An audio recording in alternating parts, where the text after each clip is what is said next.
नहीं तो उठा के इतिहास देख लो भारतीय जनता पार्टी की सरकार में जितने बयानवीर हैं, कोई भी जिसने बयान दिया उसका सुरक्षा बढ़ाई गई।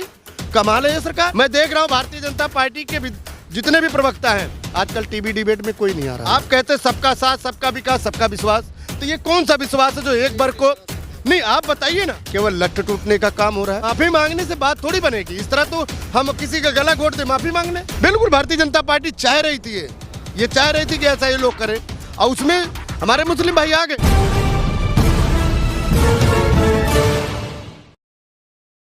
नमस्कार, मैं ज्योतिष चौहान। नुपुर शर्मा के एक बयान ने देश से लेकर विदेश तक हल्ला मचा रखा है। तमाम जगहों पर प्रदर्शन किए जा रहे हैं, लेकिन सवाल ये उठता है कि जिस तरीके से प्रदर्शन लगातार किया जा रहा है उससे ये मसला हल होगा? हमारे साथ भार्गव जी हैं, इनसे बातचीत करेंगे। देखिए, आज नुपुर शर्मा का जो बयान है, उस बयान को अगर आप देखो तो इस समय जो धरना प्रदर्शन हो रहा है वो बीजेपी तो चाह रही थी, बीजेपी चाह रही थी कि ये मुद्दा हमारे अंदर आ जाए, वो आ गया। आपने देखा आज के 18 दिन पहले, 19 दिन पहले नुपुर शर्मा ने जिस नव भारत टाइम्स पे बैठ करके जिस तरह का बयान दिया, नहीं देना चाहिए। नुपुर शर्मा का एक बयान आपने देखा होगा 10 दिन तक चलता रहा। देश के पैगंबर के ऊपर इन्होंने जो बयान दिया, देश के मुसलमान शिकायत करते रहे, FIR दर्ज करते रहे, लेकिन भारत सरकार नहीं जागी। लेकिन आपने देखा देश के उपराष्ट्रपति वेंकैया नायडू उस समय विदेश में थे, जिस देश में थे उनका कॉन्फ्रेंस होना था, उनका सरकारी भोजन था, लेकिन वहाँ के राजदूत को जब उस देश के लोगों ने उनको पटल पे बुलाना शुरू किया, उनको तलब किया, तब जाके देश के PMO ये जागी, मोदी सरकार जागी, नड्डा जी जागे। जागने के बाद भी चुप्पी है लगातार। नहीं, चुप्पी देखिए, यही तो हमारे देश में सबसे बड़ी कठिन समस्या हो रही है कि मोदी जी हर मुद्दे को लेकर रात को 8 बजे आकर बयान देते हैं। इस मुद्दे पे क्यों चुप्पी साध रखे हैं? देश ये जानना चाहता है। आपके एक इशारे पे कोरोना काल में लोगों ने थाली बजाया, टार्च जलाया, ताली बजाया। आपके एक इशारे पर नोटबंदी ने आप 50 दिन मांगा, देश ने आपको समर्थन किया। आपके एक इशारे पर GST के ऊपर पूरे देश ने आपको सलाम किया। तो क्या इस मुद्दे को लेकर के मोदी जी को रात को 8 बजे आह्वान नहीं करना चाहिए? और आप देखिए, बयानों की फिरिश्ती में जब भारतीय जनता पार्टी को लगा, विदेशों में 57 देशों ने जब PMO कार्यालय से भारत सरकार से जवाब मांगना शुरू किया, तो इन्होंने 2 लोगों को पार्टी से निकाल दिया, एक को 6 साल की सदस्यता रद्द कर दी। अगर ये वाकई में इनके बयान गलत थे, किसी धर्म विशेष को भड़काने का था, तो भारतीय जनता पार्टी के एक से एक बयानवीर हैं, एक से एक बयानवीर हैं, बयानवीरों से भरा हुआ है, उन पे FIR दर्ज करो। मैं ये नहीं कहता किसी भी पार्टी का कोई नेता हो, अगर किसी धर्म में आप एक बात का जिक्र कर रहे थे कि ये माहौल कुछ और था 10 दिन पहले, 10 दिन बाद जब शुक्रवार को प्रदर्शन हुआ उसके बाद माहौल कुछ और हो चुका है। मैं इसी बात को तो कह रहा हूँ। देखिए, भारत सरकार में जो भारतीय जनता पार्टी की सरकार है, शुक्रवार से पहले माहौल देश में अलग हो गया था, लेकिन शुक्रवार के बाद हम ये नहीं कहते हमारे देश में शांतिपूर्ण प्रदर्शन करें, उसका समर्थन है, लेकिन जगह जगह तोड़ फोड़ करना और सरकारी संपत्ति को नुकसान करना, इसको मैं बिल्कुल जायज़ नहीं मानता। आप प्रदर्शन करिए, हमारे देश में स्वतंत्रता है, आप खूब प्रदर्शन करिए, लेकिन शांतिपूर्ण करिए। लेकिन जुमे के नमाज के दिन आपने प्रदर्शन किया, वहीं से इकट्ठा होकर आप चले जाते, SDM के यहाँ चले जाते, DM के यहाँ घेराव कर लेते, कम से कम उस जिले के जिलाधिकारी को ये ज्ञापन देते कि भाई हमारे धर्म के साथ इस तरह हुआ है, उनको जो है गिरफ्तार किया जाए, FIR दर्ज, जिस तरह कानूनी प्रक्रिया है भारतीय संविधान में, वो प्रक्रिया अपनाइए। लेकिन तोड़ फोड़, अराजकता, ये कभी भी हमारे देश के लिए अच्छा नहीं है। भारतीय जनता पार्टी की सरकार बांटों की राजनीति कर रही है। पिछले 8 सालों में बिल्कुल भारतीय जनता पार्टी चाह रही थी, ये चाह रही थी कि ऐसा ये लोग करें, और उसमें हमारे मुस्लिम भाई आ गए, मुस्लिम भाई आ गए, उसमें भारतीय जनता पार्टी चाह रही थी। आप बताइए, आज के जो इन्होंने बयान दिया उसके 10 दिन के अंदर में क्या माहौल था हमारे देश में और विदेश में। विदेश के आपत्तिजनक बयान के ऊपर जाके भारत सरकार जागी ना। आज हमारे देश के मुसलमानों ने शांतिपूर्ण अगर प्रदर्शन किया होता, ज्ञापन दिया होता, तो शायद ये चीज़ें आगे बढ़ती रहती। लेकिन आज जैसा भारतीय जनता पार्टी चाह रही थी, वैसा उत्तर प्रदेश में और हमारे देश के मुसलमानों ने किया, ये हमारे भारतीय संविधान के लिए ठीक नहीं है।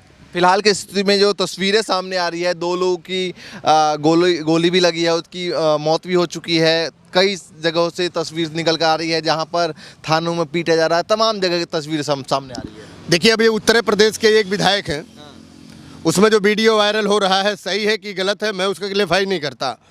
लेकिन एक क्षेत्र का प्रतिनिधि जो विधानसभा में जाकर के कानून बनाता है, उस क्षेत्र का सांसद लोकसभा में जाके कानून बनाता है, ऐसे वीडियो को उनको वेरीफाई नहीं करना चाहिए।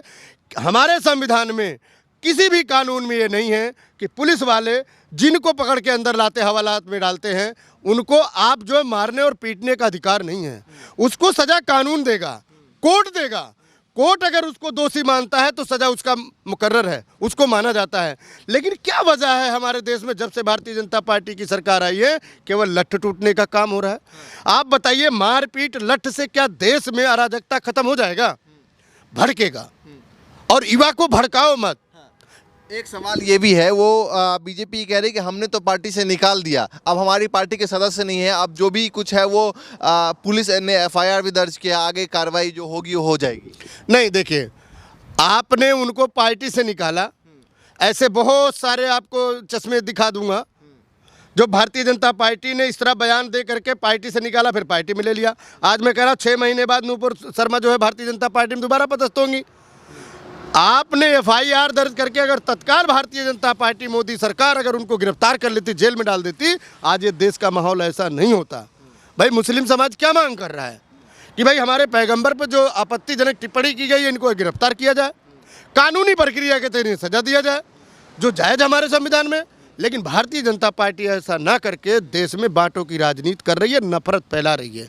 और उसके बाद देखिए, भारतीय जनता पार्टी, मोदी साहब आए नहीं सामने, मीडिया के सामने, लेकिन अंदर से उन्होंने 38 बयानवीरों को, जो भारतीय जनता पार्टी की आईटी सेल के माध्यम से खंगाला गया, जिनके बयानों में वाकई में विरोधापूर्ण है और जो एक वर्ग को बांटने की राजनीति कर रहा है, उन पे इन्होंने कार्रवाई करने का काम किया। ऐसे बयान बताए जा रहे हैं, लेकिन उससे कहाँ निकलेगा, हल कैसे निकलेगा? आप केवल कह रहे हो, आप कार्रवाई कब करोगे? कार्रवाई जिस दिन हो जाएगी, सबसे पहले मैं देख रहा हूँ भारतीय जनता पार्टी के जितने भी प्रवक्ता हैं, आजकल टीवी डिबेट में कोई नहीं आ रहा है। उसका कारण है ऐसा नहीं कि भारत के मुसलमानों ने आपत्ति दर्ज कराया तब जाके जो है सरकार बैकफुट पे आई, नहीं। विदेशों की राजनीति जो थी, विदेशों में 57 जो मुस्लिम कंट्री है, जब उन्होंने विरोध दर्ज कराया तब समझ में आया। आप देखिए, देश के उपराष्ट्रपति जब गए थे, उनके स्वागत के लिए सरकारी जो थे भोजन में सारा बहिष्कार हुआ, तो इनको समझ में आया। अच्छा, एक सवाल ये भी है कि तमाम बीजेपी के जो समर्थक हैं, बीजेपी के जो नेता हैं, वो कहते हैं कि कुछ हुआ ना हुआ हो, प्रधानमंत्री नरेंद्र मोदी ने देश को मजबूत किया है, विदेश में एक छाप छोड़ा है, और इस छाप को अचानक से कोई छोटा देश, कतर जैसा देश भी इस तरीके से एकदम से धमकी दे रहा है। देखिए, क्यों नहीं देगा? और सबसे बड़ी बात है, विदेश नीति अगर आपकी अच्छी होती, मोदी जी ने कहा था, न खाऊंगा न खाने दूंगा, देश नहीं बिकने दूंगा, देश नहीं झुकने दूंगा। इन तीनों स्लोगनों में से एक बता दो, न खाऊंगा न खाने दूंगा। अगर आपके 8 साल के सरकार में न खाऊंगा न खाने दूंगा, तो देश की अर्थव्यवस्था कहाँ चली गई? लोग गरीब होते क्यों चले गए? गरीबी हमारे देश में बढ़ गई, भुखमरी हमारे देश में बढ़ गई, और लोगों की नौकरियां, रोजगार चला गया। कल कारखाने जो थे, फैक्ट्रियाँ बंद हो गई। क्यों हुआ ऐसा? आपने कहा खाया नहीं खाने दूंगा, तो गया कहाँ? और सबसे बड़ी बात, इनकी सरकार में एक ही वर्ग के पास, एक ही अबाडी अंडामी के पास ही क्यों पैसा गया, और लोगों के पास पैसा क्यों नहीं गया? दूसरा सवाल आता है, इन्होंने कहा देश नहीं झुकने दूंगा। कैसे नहीं झुक गया? देश नहीं टूटने दूंगा, कैसे नहीं टूट रहा? आप कहते सबका साथ, सबका विकास, सबका विश्वास, तो ये कौन सा विश्वास है जो एक वर्ग को नहीं? आप बताइए ना। उन्होंने कहा था कि मेरी सरकार बनवा दो, मैं 2 करोड़ रोजगार दूंगा, दिया क्या? काला धन आया क्या? आप पता करिए, 8 साल में जो है स्विस बैंक में, विदेशों में भारतीयों का जो है डबल काला धन पहुंच गया। कैसे पहुंच गया? चलिए, फिलहाल नूपुर शर्मा को लेकर बातचीत कर रहे थे, सॉल्यूशन क्या मानते हैं? नहीं, सॉल्यूशन देखिए, प्रदर्शन शांतिपूर्ण होना चाहिए, कानूनी प्रक्रिया के तहत नूपुर शर्मा पे कार्रवाई हो जाना चाहिए था। अब तक उनकी गिरफ्तारी हो जाना चाहिए था। अगर गिरफ्तारी हो जाती तो शायद ये प्रोपगंडा हमारे देश में नहीं। लोग कह रहे हैं कि माफ़ी तो मांग ली ना। देखिए, माफ़ी मांगने से बात थोड़ी बनेगी। इस तरह तो हम किसी का गला घोट दे माफ़ी मांग लें, ऐसे थोड़ी होता है। ये जानबूझकर, आप बताइए, हमारे देश में टीवी डिबेट में जो एंकर है, जिस टीवी डिबेट पे आप बैठते हैं, एंकरिंग करते हैं, क्या उनका दायित्व नहीं बनता? उनको विरोध नहीं जताना चाहिए, गलत है कि सही है?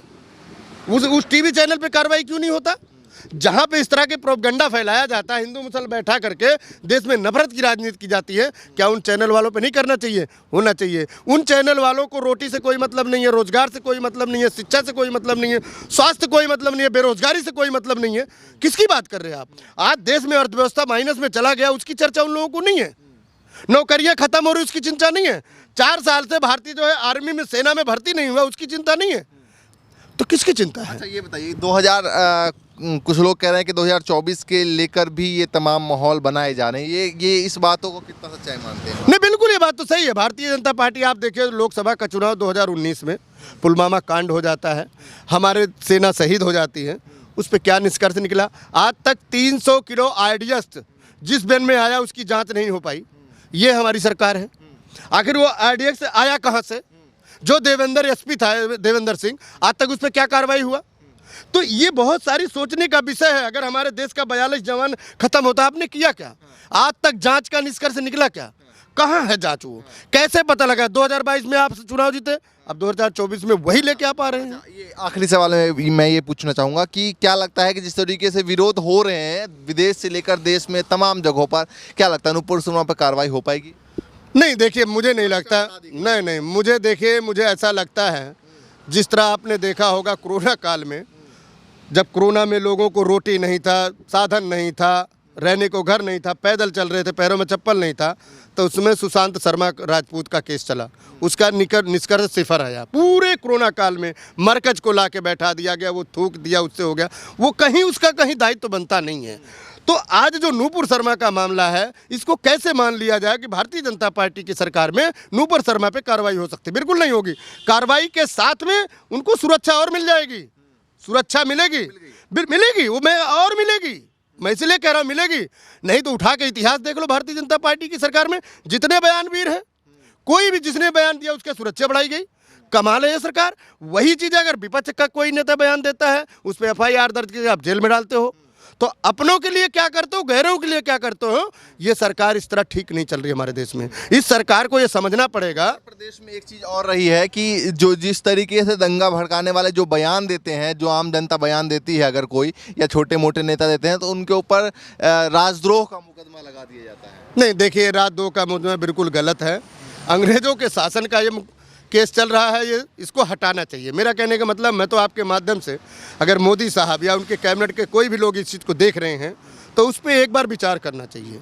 ये अंग्रेजों का समय का है, राजद्रोह वाला, जो हमारे देश के हिंदुस्तानियों पे जब अंग्रेज शासन, मुगलों का शासन हुआ करता था, जब वो लोग कार्रवाई करते थे तो वो राजद्रोह लगाते थे, राजद्रोह में उसे काला पानी भेज देते थे।